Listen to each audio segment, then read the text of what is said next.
Bonjour à tous, alors aujourd'hui je vous propose un exercice donc sur le calcul littéral, sur les équations et sur des petits programmes de calcul. Donc c'est un exercice qui est tiré du sujet France métropolitaine qui est tombé en juillet 2019.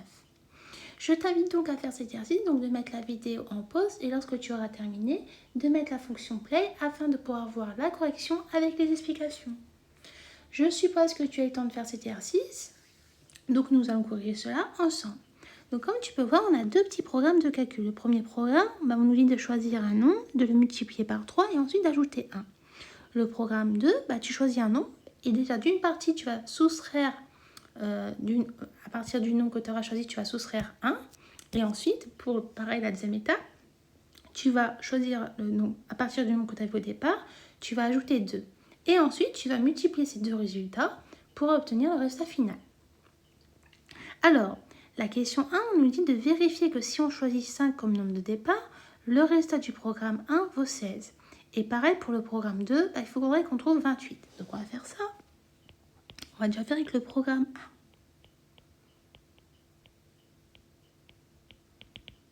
1. Donc déjà, on choisit comme nombre 5. Et d'après l'étape du programme 1, donc l'étape 2, c'est on va le multiplier par 3. Donc on va faire 5 fois 3, ça nous fait 15. Ensuite, on va ajouter 1. Donc on fait 15 plus 1, ça nous donne 16. Donc le résultat, c'est 16.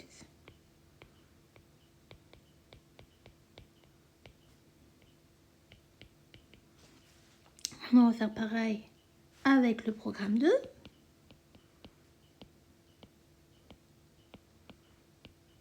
Donc pareil, on choisit 5. Ensuite, déjà, la première chose qu'on te dit, c'est de soustraire 1. Donc, c'est-à-dire tu vas faire 5 moins 1 et tu vas trouver 4. Et la deuxième partie, on va te aussi te dire d'ajouter 2. Donc, c'est-à-dire tu vas faire 5 plus 2, ça fait 7. Et ensuite, on te demande de multiplier les deux nombres obtenus. Donc, c'est-à-dire tu vas faire 4 fois 7 et tu trouves 28. Donc, le résultat est 28. Et donc, c'est cohérent par rapport à ce qu'on nous demande de trouver dans l'énoncé. Ensuite, on nous dit on appelle a de x le résultat du programme 1. En fonction du nombre x choisi au départ, la fonction b de x qui est égale à x moins 1 facteur de x plus 2 donne le résultat du programme 2. En fonction du nombre x choisi au départ.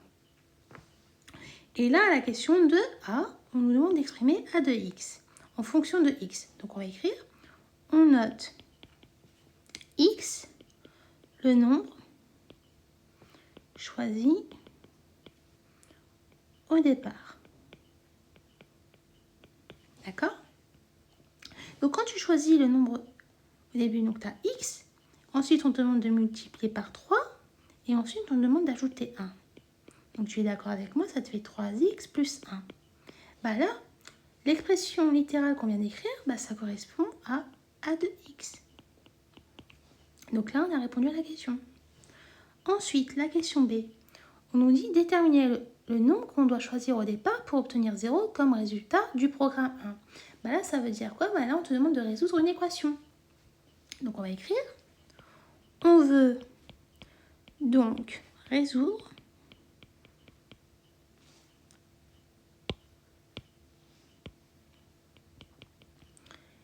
l'équation a de x égale 0. Et comme tu sais, a de x, d'après la question précédente, c'est 3x plus 1. Donc ça veut dire que là, on cherche à résoudre 3x plus 1 est égal à 0. Et donc, ça équivaut à quoi? Ça équivaut à dire qu'on a 3x qui est égal à moins 1. Parce que comme tu sais, quand tu vas passer ton 1 à droite, ça va être l'opposé de 1. Et ici, l'opposé de 1, c'est moins 1. Donc ça équivaut à quoi? Ça équivaut à dire qu'on a... Donc on va écrire la même chose. Parce que nous, on ne cherche pas à avoir 3x, mais on cherche à avoir x. Donc on va diviser chaque côté par 3. Donc ça équivaut à dire qu'on a x qui est égal à moins 1 tiers. Mais attention, tu ne dois pas t'arrêter là. Tu dois donner une phrase réponse à la question qu'on te demande. Et ici, la question qu'on te demande, c'est déterminer le nombre que l'on doit choisir au départ pour obtenir 0 comme résultat du programme 1. Donc, on va l'écrire. Il faut donc choisir le nombre moins un tiers pour obtenir le nombre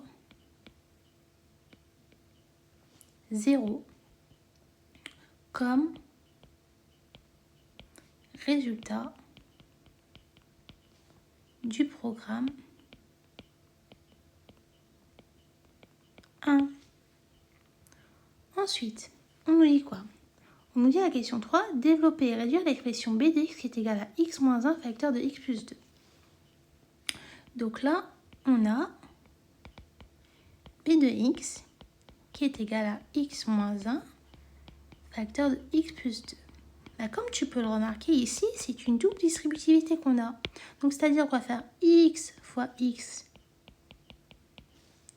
plus x fois 2 moins 1 fois x moins 1 fois 2. Et ça nous donne quoi? Lorsqu'on va calculer, ça va nous donner que b de x est égal à x au carré plus 2x moins x moins 2. Donc b de x est égal à x au carré plus x moins 2. Donc là, on a trouvé notre résultat final. On a fini de développer et de réduire notre expression b de x. Ensuite, on nous demande de montrer que b de x moins a de x est égal à x plus 1 facteur de x moins 3. Alors, question 4a. On sait que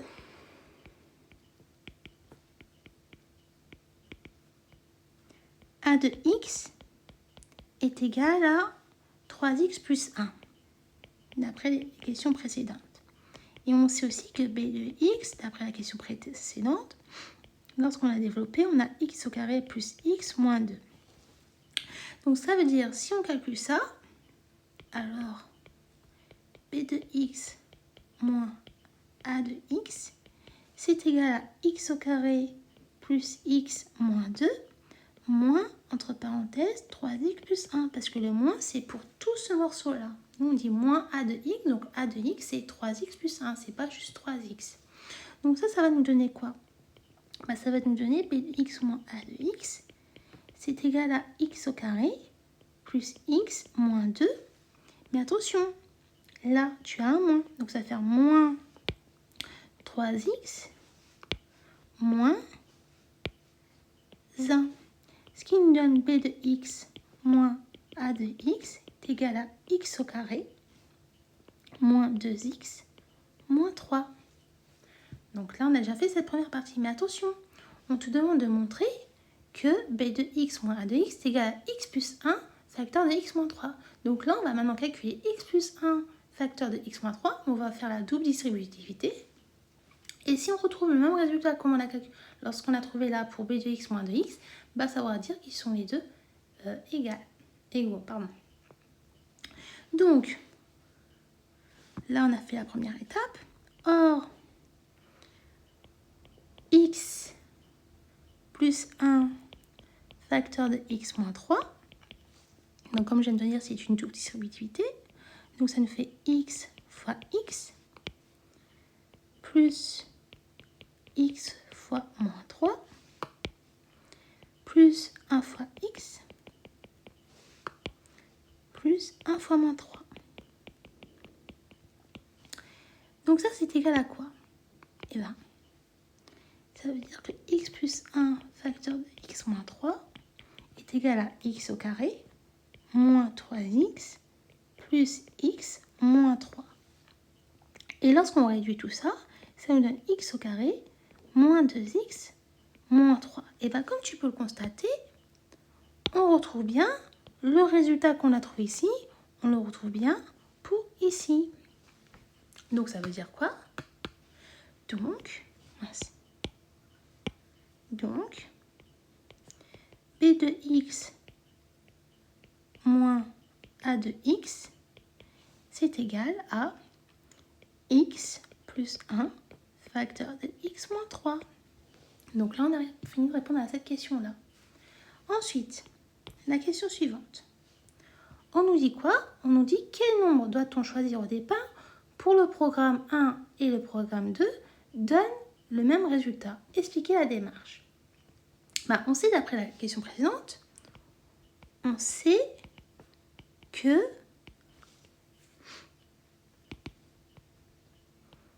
b de x moins a de x, c'est égal à x plus 1, facteur de x moins 3.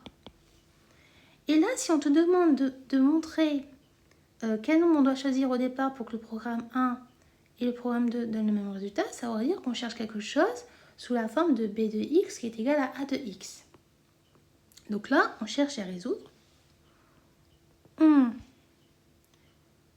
Alors, comment je vais écrire ça? On veut donc résoudre l'équation b de x est égal à a de x. Mais ça équivaut à quoi? Ça équivaut à dire qu'on cherche à résoudre b de x moins a de x est égal à 0. Or, d'après la question précédente, et comme je viens de te le dire à l'instant, on sait que b de x moins a de x est égal à x plus 1 facteur de x moins 3. Donc ça équivaut à dire aussi